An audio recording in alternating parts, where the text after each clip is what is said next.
You got to make a decision if you're going to work for other people the rest of your life and make them tens of millions, or you're going to work for yourself and make millions. And what holds people back is they worry about delivery. They think, well, I could sell for other companies, but how am I going to close myself? But that's a self-image problem, taking it all the way back, because if you are the product, if the product is just a Michael Inc., how is that ever going to be less than other companies? So it's really about believing in yourself and sticking Mm, your neck out there. The two points of advice I'd give that come from master coach Brian Franklin, who was my CEO, he coached Reid Hoffman, and he has mm. lifetime value of his clients for 2 to 5 years. Number one, the more enigmatic, the higher the fee. The other one is hold the paradox. But I'll say this, if you are an expert at something and you're masterful at something and you can look someone in the eye and you know something that they don't know, you can transfer money. Like you can get paid very well as a consultant. You just have to know that and believe that.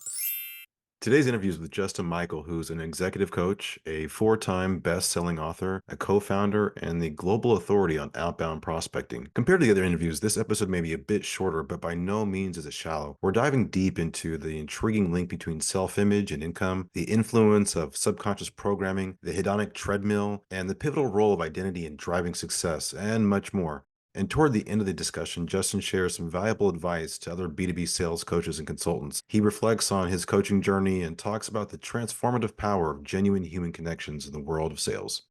I want to start off with a recent post that you put out. I thought be a good way to shift our start here. And I won't read the whole post, but I'll ask you to elaborate a little bit. And it was a poll that you put out. Believe it or not, your self-image is directly correlated to your income. It was a poll that you had over 100 votes on. 82% of people said yes, that the subconscious mind determines your exact income. Talk to me about this post and what your point was with that. Yeah, so it's very interesting because I started in the realm of helping people acquire tactics and skills for sales. And I started reading into a lot of different sources about the hedonic treadmill and hedonic adaptation. And the treadmill is, the couple in Manhattan that makes 1 million a year, but they owe 1.3 million, and then 1.5 million owes too. And so it's the tendency from the word hedonism to live beyond our means, Mm, amassing credit card debt and materialism. mhm, Now, hedonic adaptation doesn't get as much fanfare, but this is more about the comfort zone. So it's the reason that lottery winners, 70% of them go bankrupt. mm, And so Gay Hendricks calls this the upper limit problem. You hear Dr. Benjamin Hardy talking about it, is that when you hit a certain income level and you go past it, your psyche or your ego tends to make you self-sabotage that amount. So I found it very wild that you could take a person making 100K, 150K, 200K, 50K, train them in all the best techniques and get them better and better at the skills, and then they would just find a way to stay Screw at it that all income up. or make it go down. And the best examples, like people that have that same crazy significant other that just keep showing Mm, up. They're all crazy. They say, well, there's something going on inside. So neuroscience tells us that about 5% of our waking reality we're conscious of, and the other 95% is buried. And a lot of that is trauma before the age of 7. So, yes, there is an exact income level that we have programmed ourselves to hit, and there's a lot that goes into manifestation. So, I'm all mm, about being the identity of the human.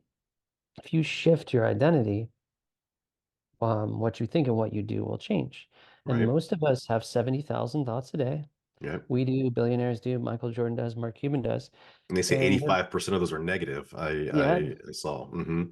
mainly negative and mainly a Hmm. repetition of the last day. So, Mm. there's a wide variety of authors from Byron Katie to Eckhart Tolle to Wayne Dyer, but basically all those negative thoughts aren't making you tougher.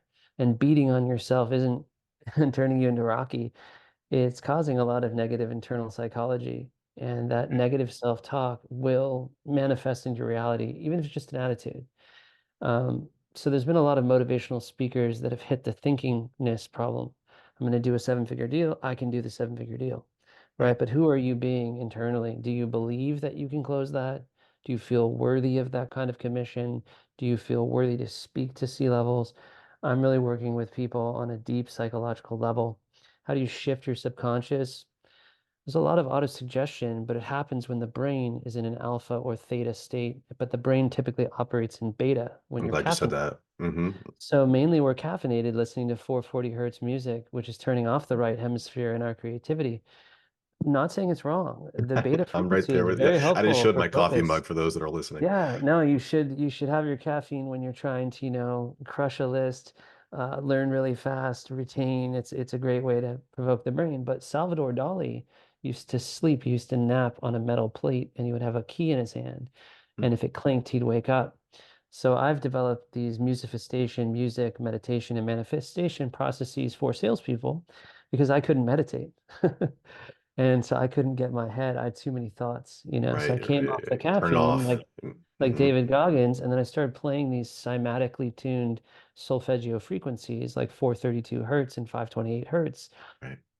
And whether you believe in this woo-woo stuff, That's not sacred woo-woo stuff at geometry, all. I have a blog post on my site where when I went for my second certification for Salesforce, deep in the weeds on their content and trying to study this stuff and understand it well. And I would turn these, get to my Spotify, turn these alpha, frequencies on, or I'm probably going to butcher the terminology of it, but I would literally, as I'm studying, I would have that going on in the background purposely for what you're saying. I mean, I probably picked it up on YouTube or something, but it seemed to work for me. really powerful. I have a client that has a brain injury that got in a car accident, and he's been able to tune elements of the nine solfeggio frequencies. And there's also some that are binaural beats that form a Right. third That's what I was frequency. thinking. And Hmm. some of those are beta and some are theta and alpha. But essentially, the human mind, when it's between full subconsciousness and alertness, it's a special creativity.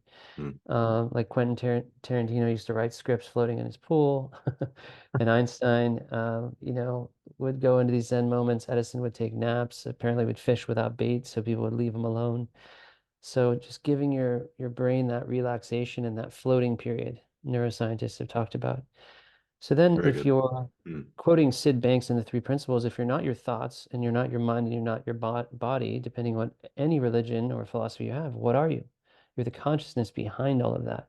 And when you see the thoughts going by and you let them go, well, then there's a certain stillness, right? And power is not in the grind and the willpower, it's in the complete stillness of mind. And that's like a connection to oneness. And that's where you can tell yourself, I am great and I am successful and I can close the deal and I can earn this amount. And I think I was just watching a Tony Robbins documentary where he just used to run and he was just, I'm unstoppable over and over and over and over again, trying to Right. program himself, Program is subconscious. Yeah. Yeah. So, I mean, there's hypnosis you can do and NLP, and there's so many good resources. But to me, I just find that listening to music and visualization has many powerful benefits from closing sales to well-being. So Well, yeah, again, you mentioned visualization, so I'm gonna change gears on you because I know we always have so much time, but I want to, since you mentioned visualization, tell me or tell the audience what Venn selling would be if you were to come out with this program. Because you've talked about it in interviews in your book, but if you were to write a new book called Venn Selling or had a methodology, how would you kind of distill that down? yeah, so I started using Venn diagrams because there was a CRO who presented this kind of MBA sketch of where our mobile marketing stack fit in. And I sent it to the chief digital officer of McDonald's and it set a meeting on the first try, which was amazing. Beautiful. So sending visuals triggers the brain 60,000 times faster than words. So what I'm working on a lot now is fusing elements of the law of attraction with Mm. visualization, meditation, and music, and then fusing that with my vast library of techniques and strategies of the Justin Michael method, of which Venn selling is a part. And the thing about the law of attraction is if you only want it for yourself, there's a curse. So you have to want it for other people. It has to be service oriented and Of other service, oriented, right? and you have to take action. And so I've kind of cultivated service-based prospecting throughout the books because you have The Go-Giver by Bob Berg, you have Zig Ziglar, help enough people get what they want, you'll get what you want. Dale Carnegie, there's a lot of great stuff written. But essentially, when you kill the profit motive and you contact people and your intent is truly to help transform their lives in business, they show up differently because you show up differently. So that sounds great, but when you have a leader and a quota and your org is behind the number, I mean, pressure kicks in. And is it still realistic to maintain that approach when, I mean, wouldn't naturally a salesperson kind of eke into bad habits of, desperation and all the high pressure selling tactics and whatnot? Because I think we would love to be in that state, but does it always uh, allow for us to do that with the pressure that's around us? Yeah, so it's like the rudder of a plane and consistently course correcting and Mm. getting yourself back on track. But you have to understand that you need to slow down to speed up, and to scale, you need to do the unscalable. So if you're feeling extreme anxiety and pressure to hit numbers in your quota, maybe rather than pounding a giant coffee Yeah, and hitting the phones, maybe get some sleep, take a nap, I love that. calm your body down, eat Get a well, workout and in. then All get a right. workout in, just All clear your right. mind. And from that place of mental clarity and stability and calmness, you'll show up better, because what you're going with your tonality and your physiology is a trusted advisor modality. And you don't sound like a trusted advisor running around with your hair on fire, sounding like you're Yeah. plugged into a light Please, socket. please, please, please take this meeting. Please, please, please take a Yeah. meeting. And the greatest issue with ChatGPT and OpenAI is the neediness and creepiness factor, because OpenAI, all the Hmm. ChatGPT sounds like this. Tarek, congratulations on your funding. Do you want to look at my CRM? Like, it's just so clingy and happy and praising. So, Well, I'm going to touch on that because in the book you mentioned personalization is the wrong North Star because it risks lowering your status. And then you go into the contrast of hyper personalization. So what you just talked about is exactly that personalization that really lands nowhere, but it's the so take us down that path real quick. yeah, so this all comes down to frames. And a lot of this work was pioneered by Oren Klaff, and I think it does come from Sandler in some ways too.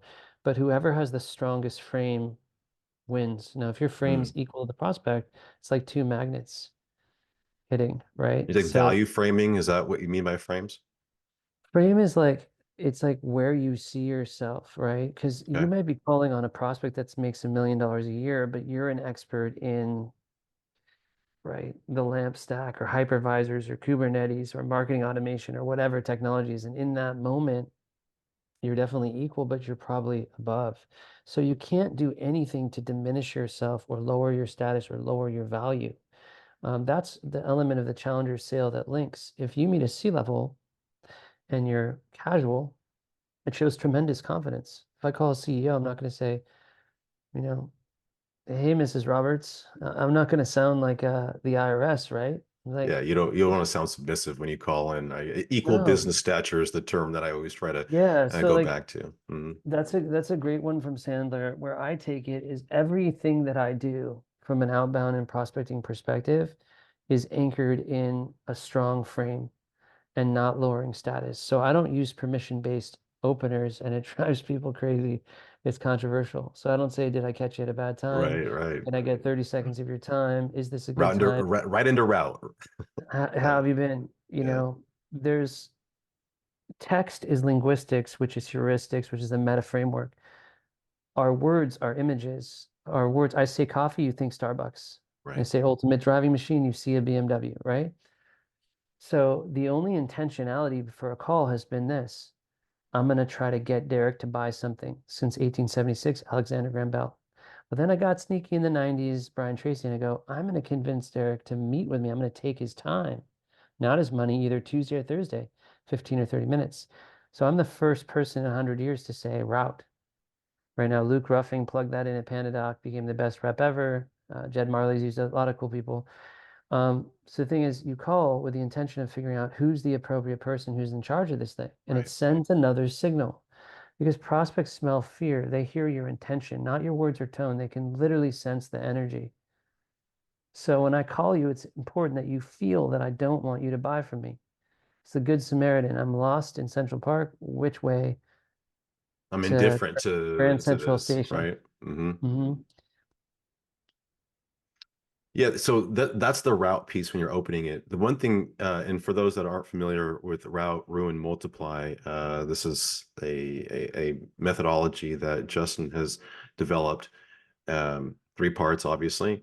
The one that I don't understand, and I understand the methodology, but the label. is ruin. Why did you label, label it ruin? I mean, if you're peeling back a layer of the onion, why did you call it ruin? It didn't sit well. Well, I see parallels in all the reading, but I really love Scott Leese's book, Addicted to the Process. And he Yeah. talked about the addiction model, which means if a human being doesn't say, yes, I have the problem, you'll never sell them. So it's not actually desire to do a transaction of any size. It's them saying, yes, our CRM's messed up. Yes, I need sales coaching. So they have to kind of mea culpa, admit to their issue, right? So the problem is we're in a painless society. I can call you up and I say, Derek, you happy with your podcast system? Yeah. What if you could 100x it? You're like, meh. But I've got this technology. Meh, send info. No one wants anything. There's so many solutions and so many vendors that it's pain free.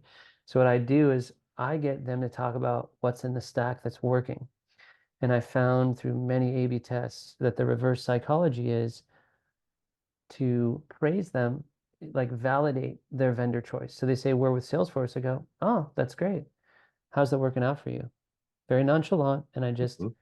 validate them. And that throws a real spanner in the works because they're used to every seller having the kill sheets and the Right. They immediate want to rebuttal. they want to And come right in and say, well, that sounds good, but other clients have yeah, found and felt and all that stuff, feel, felt, found. So I don't do any of that.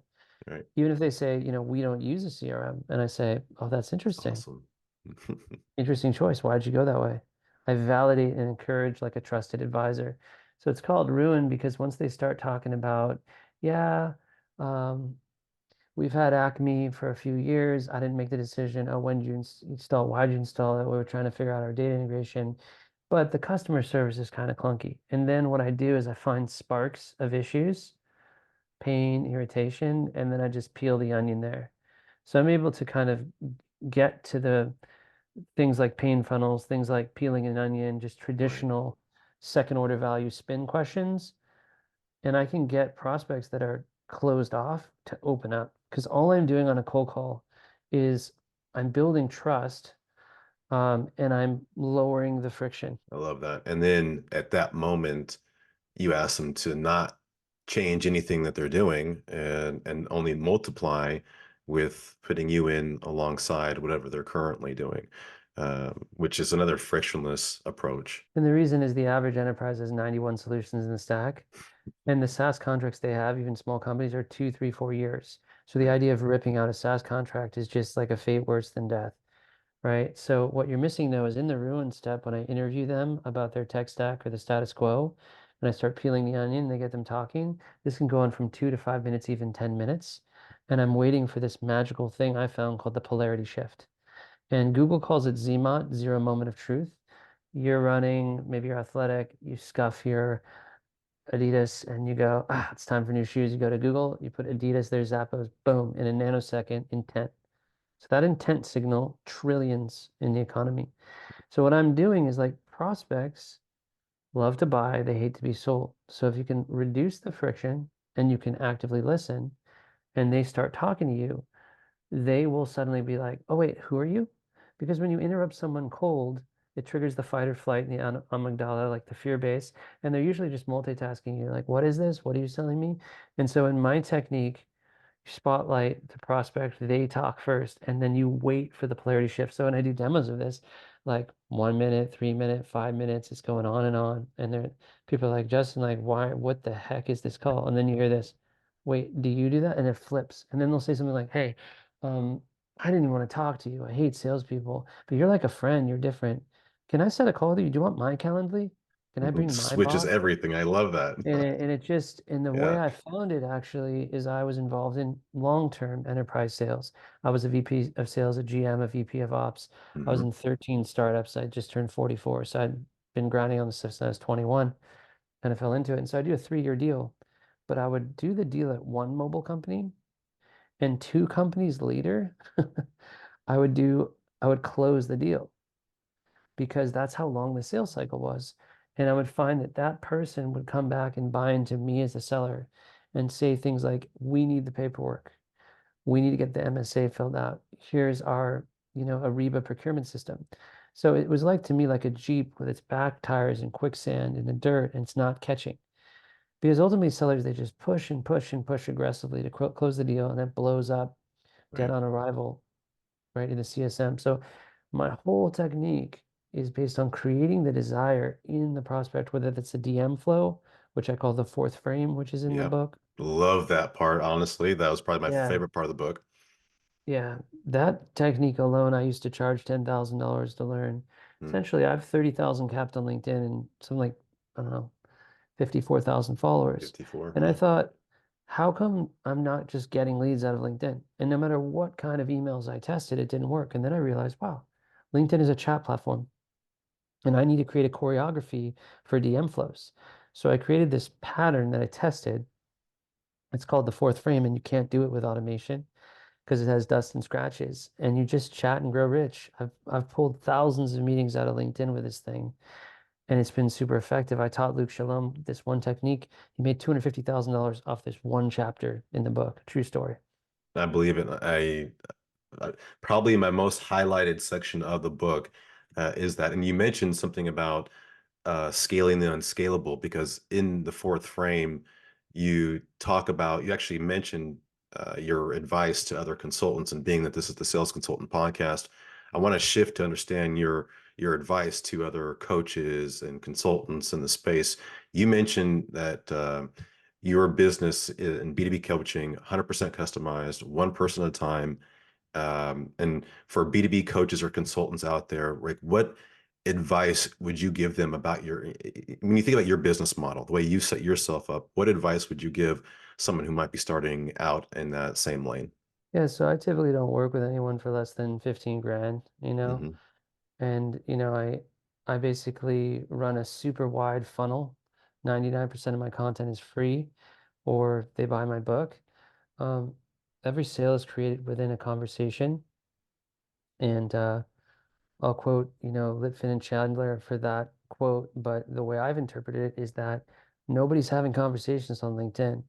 So when I do a post, I'll mind the post and I'll interact with people. Slow down, talk to one person at a time. And I got this from Alan Weiss. The more you invest upfront in building the relationship in that initial chat and Zoom call, the higher the fee later. So people are rushing, rushing, rushing, rushing to the discovery call. Here's my advice to consultants. Nobody's buying consulting. Nobody's buying coaching, right? You got to focus on the goal. So in book two, JMM 2.0, I have a 7-step closing framework.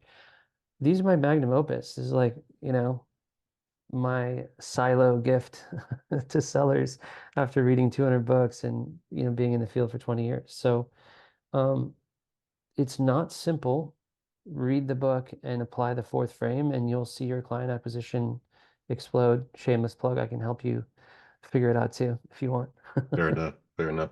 All right, last question. Take us back to the inflection point that when you stopped working W-2 full time, working for someone else in a traditional model, and became, uh, you know, your own boss, if you will, stepped out and started doing coaching full time. I'm sure there's probably some overlap maybe there where you were moonlighting at some point, but talk about the Yeah. inflection point where you said, you know what, this is the point where I'm not going back. I'm at burning the boats and I'm all in on my coaching business. Yeah, I turned 40 and I thought, this is it. I was a top VP of sales. I was doing like, 500,000 OTE, had a good job, loved what I did. I was very well known. I did like 3 million on a $1.2 million number on 25K ACV, so it felt good. I cut the cord. My first 3 months I did like 9K, but month four I did 100K in one day, and month nine I did 200K in one day, and I'm like, oh. Um, yeah, I just realized that I could do this thing. And in some cases I was kind of made to be a consultant. So I just found that I was able to scale it up really fast, and I became a California S Corp, and then I also have a C Corp with a co-founder. Um, you got to make a decision if you're going to work for other people the rest of your life and make them tens of millions, or you're going to work for yourself and make millions. And what holds people back is they worry about delivery. They think, Mm, well, I could sell for other companies, but how am I going to close myself? But that's a self-image problem, taking it all the way back, because if you are the product, if the product is just a Michael Inc., how is that ever going to be less than other companies? So it's really about believing in yourself and mm, sticking your neck out there. The two points of advice I'd give that come from master coach Brian Franklin, who was my CEO. He coached Reid Hoffman, and he has a Mm, lifetime value of his clients for 2 to 5 years. You should interview him. Brian with would a love Y, to. Brian Franklin. Number one, the more enigmatic, the higher the fee. And the other one is hold the paradox. But I'll say this, if you are an expert at something and you're masterful at something, and you can look someone in the eye and you know something that they don't know, you can transfer money. Like you can get paid very well as a consultant. You just have to know that and believe that. So the biggest journey, the cave that I feared to enter, was having enough self-belief to be able to crack through all the rejection. And that's what I help people do, really. Yeah, it's been a crazy ride the last 4 years. I've gone on to advise over 200 companies. I worked with 1,000 different individuals, made more money than I ever made, software sales. And, Ian Koniak sent me this book, Go Giver by Bob Berg, and I read that. And I'd always been into like pay it forward. And the minute I just killed the profit motive, when I take calls, discovery calls or Are We Fit calls, I look the person in the eye and I think, I will never close you. This is a game by Melissa Ford. And I kill that last little drop of blood for the great white shark and I just serve. How can I change this person's life, give a breakthrough? How can I give my all to this one human being? Anything I can see, any shortcut, any advice. It's been powerful. So one by one, I built this up through results. I've had clients legitimately 4x, 5x their income, 500K a year, 750 million a year. I've had people leave, videos with tears in their eyes that I transformed their lives. So I'm in the transformation business, and You are. You yeah, are. I feel really blessed and privileged, and I'm just getting started. Well, I think for me personally, 1.0, just a Michael 1.0 is definitely help sales superpowers. Something that I've already started applying some of the stuff on in the fourth frame myself. I'm halfway through just a Michael 2.0.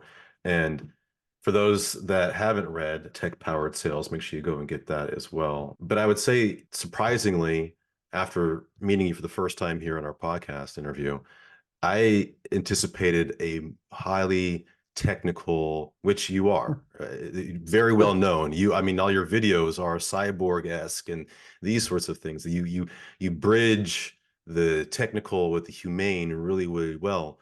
But sitting with you and talking with you, it's very authentic. It's very genuine. It's very humane. It doesn't come from a very rigid, technical, cold perspective. You're a good guy, man, and I really appreciate you taking the time out to sit with me and educate the audience. I'm grateful. It's been a privilege. Yeah, at a certain point, the exoskeleton has to fall away, and it's a human to human moment, right? It's your ability to choose fear or love, and actually decide if you're going to help that person and transform their business. I met a rep at Salesforce when I worked there named Tom Radel, and he'd been an NFL football player. I asked him his favorite books. He sat me down in Blizzard in Chicago. He said, "Justin, you think too much." I'm like, "What do you mean?" He says, "You know how I do the biggest deals at Salesforce?" I'm like, "Okay." I look the prospect in the eye and I say, "We are going to transform your business." And I was like stunned. I put that somewhere in the book. It's just so profound because It that is. really is, that's what we're all here to do. And that's my joy. So I'm very grateful to be perceived that way. Thank you for listening to another episode of the Sales Consultant Podcast. If you'd like to support the show, it would go a long way if you were to write a short review on the listening app of your choice.